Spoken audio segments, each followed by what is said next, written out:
causar emoções, controlar a temperatura do nosso corpo, a pressão arterial, a respiração, receber e gerenciar milhares de informações vindas dos sentidos e do sistema imunológico. Controlar o andar, o correr, o falar, o dançar, o raciocinar, o sonhar, o imaginar, registrar memórias e usá-las para planejar o futuro.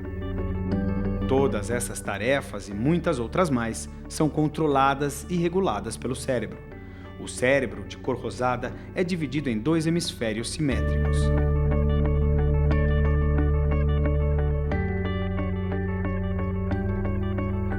Uma das partes do cérebro é o córtex que predomina na superfície exterior do cérebro. Outras partes do cérebro são os núcleos profundos, o tronco encefálico e o cerebelo. No nosso cérebro existem cerca de 86 bilhões de neurônios, que são as estruturas básicas do seu funcionamento. A atividade cerebral se dá basicamente pela transmissão de sinais químicos e elétricos entre eles.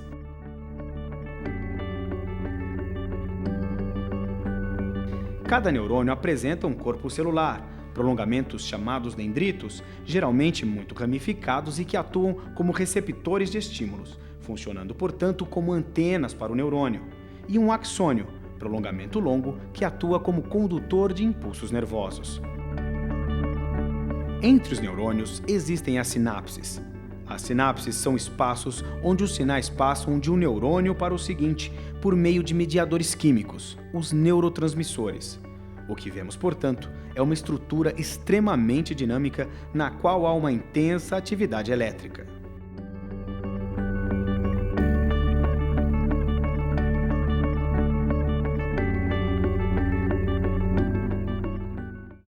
A neurociência é uma ciência jovem, ela tem cerca de 150 anos de idade, mais ou menos. Mas nesse pouco tempo, a gente já entende várias coisas sobre como o cérebro funciona, como ele se desenvolve, como ele se forma e como ele faz de nós o que nós somos.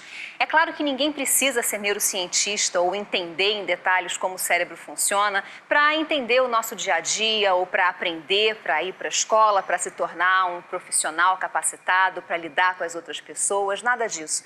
Mas a gente hoje sabe que com conhecimentos sobre a neurociência do cotidiano, como o cérebro funciona em nossas vidas, principalmente na escola, no nosso caso, a vida se torna muito mais interessante, mais instigante e várias coisas ficam muito mais fáceis, como, por exemplo, quando a gente entende as bases do aprendizado, como o cérebro forma conexões novas, forma memórias, a importância da motivação para a formação de talentos, para o desenvolvimento de habilidades. É muito mais fácil lidar com alunos, lidar com os nossos colegas, lidar com a nossa família, os nossos amigos e entendendo o que há por trás de como a gente pensa, como a gente faz as coisas, como nós somos o que somos.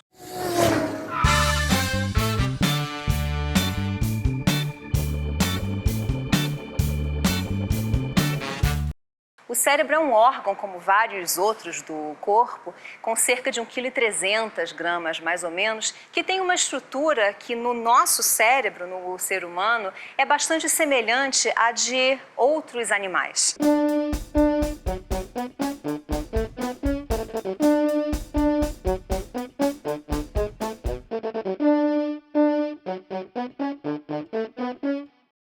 O cérebro, de maneira geral, a gente pode dividir em 3 grandes porções.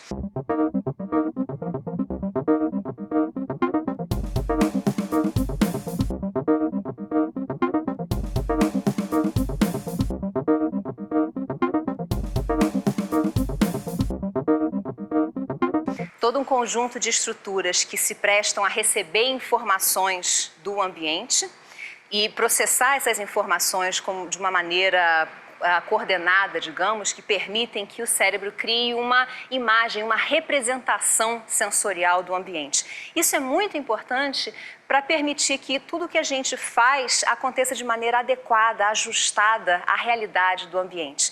Nós não sabemos o que é de fato real, mas o que nós temos através dos sentidos, construído pelo cérebro, é uma representação da realidade, que funciona para a gente como uma hipótese de trabalho. É a partir dessa hipótese de trabalho sobre onde estão as coisas, como a gente se localiza no ambiente, sobre a identidade das coisas, a distância que elas estão de nós, e também sobre uma representação de como nós nos sentimos, é que a gente cria o nosso comportamento e organiza o nosso comportamento em relação aos outros.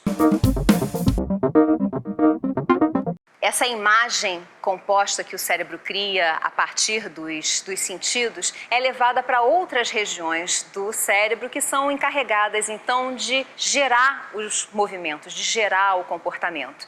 Todos os nossos movimentos, para serem não só fluidos, como também apropriados, adequados às suas intenções, ao que você precisa fazer, precisam ser criados de acordo com essa imagem sensorial que a gente tem do mundo. Então, boa parte do sistema nervoso é dedicada a processar essas informações dos sentidos, criar uma representação unificada do mundo e usar essa representação, então, para que a gente possa se movimentar. Para que a gente possa ter os nossos comportamentos, interagir com as pessoas, interagir com o ambiente.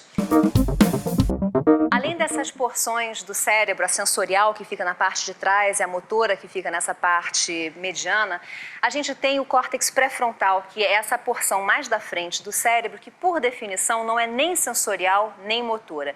É o que a gente chama de córtex associativo, justamente porque ele é capaz de acrescentar complexidade ao nosso comportamento. Ele é capaz de, através de associações com as memórias do passado, com a elaboração de projeções para o futuro, os seus objetivos, as suas estratégias, metas.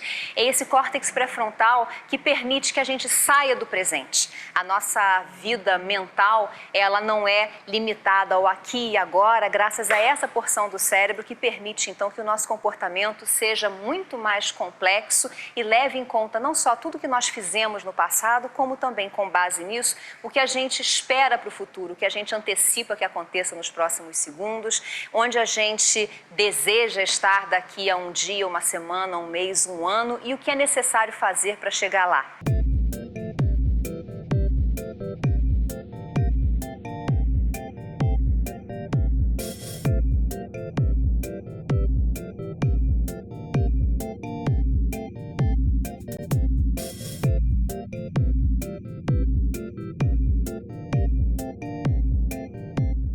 Essa porção associativa do córtex, que é o córtex pré-frontal, que também permite que a gente exerça controle executivo, que é a capacidade de olhar para o que você está prestes a fazer e decidir, por exemplo, não fazer aquilo.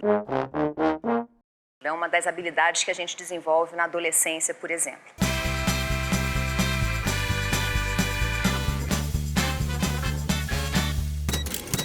Manter o funcionamento disso tudo custa caro. É o que a gente descobriria bem no começo de um manual de instruções do cérebro, um guia do proprietário, se viesse um com a gente quando a gente nasce. O cérebro sozinho custa cerca de 500 quilocalorias por dia e um quinto, mais ou menos, do oxigênio que a gente respira ao longo da vida. Esse consumo calórico do cérebro é constante. Você pode estar dormindo, acordado, fazendo contas de cabeça, vendo televisão ou lembrando do que você aprendeu ontem e o seu cérebro estará consumindo aproximadamente a mesma quantidade de energia, que corresponde a um quarto, a um quinto do que você come por dia, cerca de 500 quilocalorias. 500 calorias correspondem mais ou menos a uma xícara cheia de açúcar. O que não quer dizer que basta você tomar uma xícara cheia de açúcar por dia e seu cérebro estará bem alimentado e nutrido. Não é verdade. Além das calorias, para manter o seu cérebro funcionando, é preciso uma série de sais, minerais, vitaminas, proteínas, gorduras, inclusive, para manter a estrutura e o funcionamento do cérebro. Para manter esse metabolismo tão elevado, o cérebro precisa receber uma quantidade enorme de sangue a todo instante, porque é o sangue que traz a glicose e o oxigênio que serve para as células do cérebro usarem essa glicose como fonte de energia.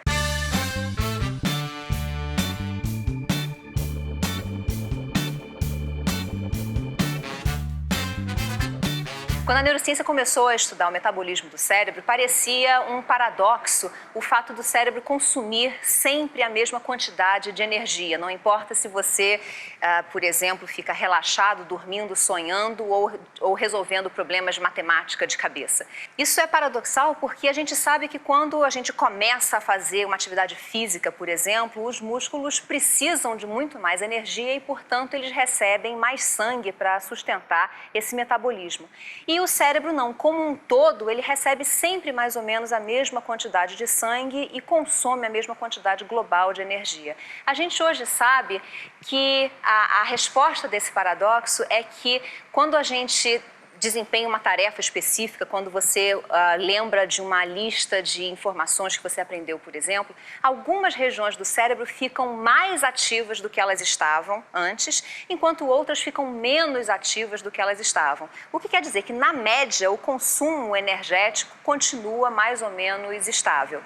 Essas variações de consumo de energia são muito úteis porque são elas que permitem todos os estudos que hoje se baseiam na ressonância magnética funcional, por exemplo, e outras técnicas metabólicas que acompanham justamente essas mudanças no consumo de energia do cérebro. Isso permite que a gente descubra que partes do cérebro participam de funções específicas, como a memória de curto prazo, emoções ou processamento visual, ou até a tomada de decisões, ou os pensamentos simplesmente. Essas imagens também mostram pra gente que o cérebro funciona inteiro o tempo todo. Não é verdade que a gente só use 10% do cérebro. Todas as regiões do cérebro funcionam permanentemente. A diferença é o quanto elas funcionam e quais regiões específicas do cérebro estão mais ou menos ativas a cada instante. É graças a estudos como esses que a gente hoje sabe que regiões diferentes do cérebro podem ter funções bastante específicas. Não só visão, audição, olfato, as sensações da superfície do corpo, as sensações de posição do corpo, planejamento motor, o controle de partes diferentes do corpo, mas também, por exemplo, a elaboração de objetivos, a elaboração de estratégias para você alcançar esses objetivos, a tomada de decisões, a memória de curto prazo, por exemplo, a capacidade de antecipar o que deve acontecer. O que nós somos é o resultado do funcionamento em conjunto de tudo isso ao mesmo tempo, o tempo todo.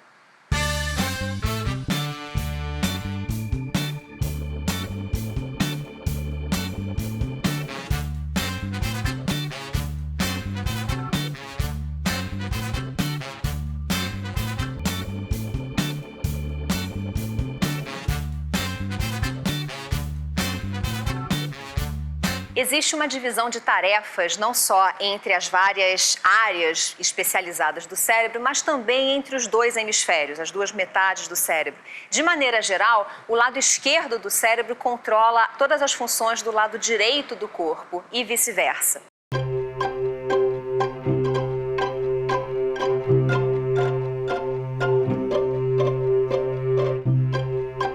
Isso não quer dizer que a gente use o lado esquerdo do cérebro para algumas funções e o lado direito para outras. A divisão se aplica ao controle do corpo, mas mesmo assim é preciso que haja muita interação entre os dois hemisférios para que o corpo da gente se comporte como um todo, justamente, não como duas metades, esquerda e direita.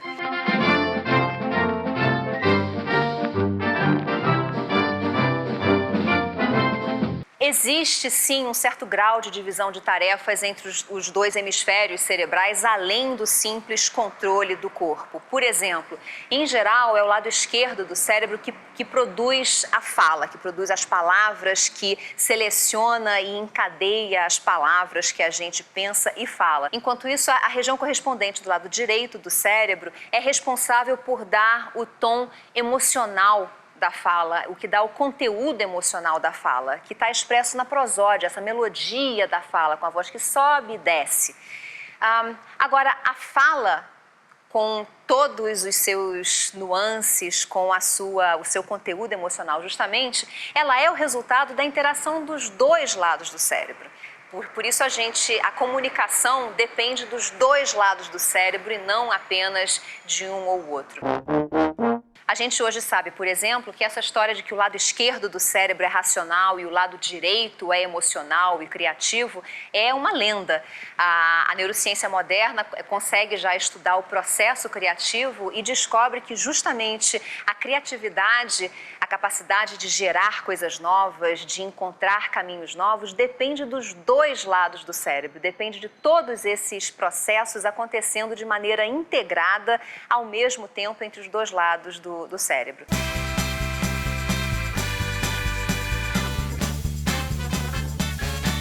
Assim como seres humanos existem dois modelos básicos, homens e mulheres, é natural que o cérebro humano também exista em dois modelos básicos, o masculino e o feminino. A diferença mais gritante entre o cérebro masculino e o feminino é tão óbvia que a gente nem nota que ela é uma diferença cerebral, que é o que diz respeito à preferência sexual. A razão pela qual 90% dos homens se sente sexualmente atraído por mulheres e 90% das mulheres se sente sexualmente atraídas por homens é o cérebro, justamente. É uma diferença no cérebro deles e delas que faz com que o dono daquele cérebro ou a dona daquele cérebro se interesse por pessoas de um sexo em particular.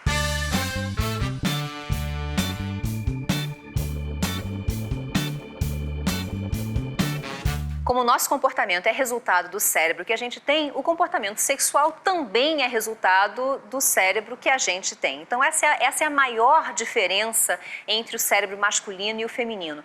Todas as outras, no que diz respeito, por exemplo, a habilidades visuais, habilidades espaciais, matemáticas, tudo isso é muito mais afetado pela expectativa, pela prática, pelo aprendizado de fato, do que simplesmente pelo gênero do cérebro ser masculino ou feminino.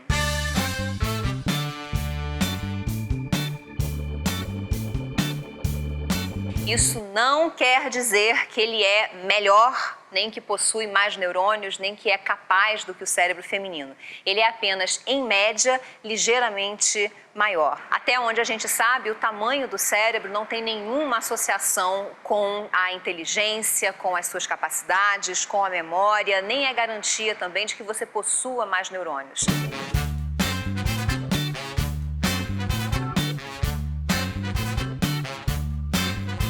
Mais importante do que o tamanho do seu cérebro é como você usa o seu cérebro, o que você faz com ele. E isso é possível justamente porque o sistema nervoso como um todo funciona de uma maneira tal que ele vai se modificando de acordo com o seu próprio uso, de acordo com a sua própria função.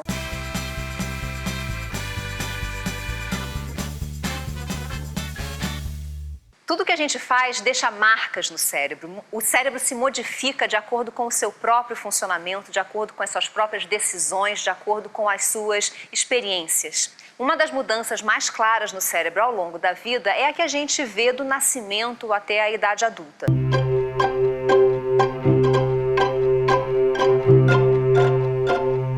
O cérebro da gente nasce com cerca de 1/3 do peso que ele vai ter na idade adulta. Ele ainda não tem todas as células, ainda não tem todos os neurônios que ele terá um dia.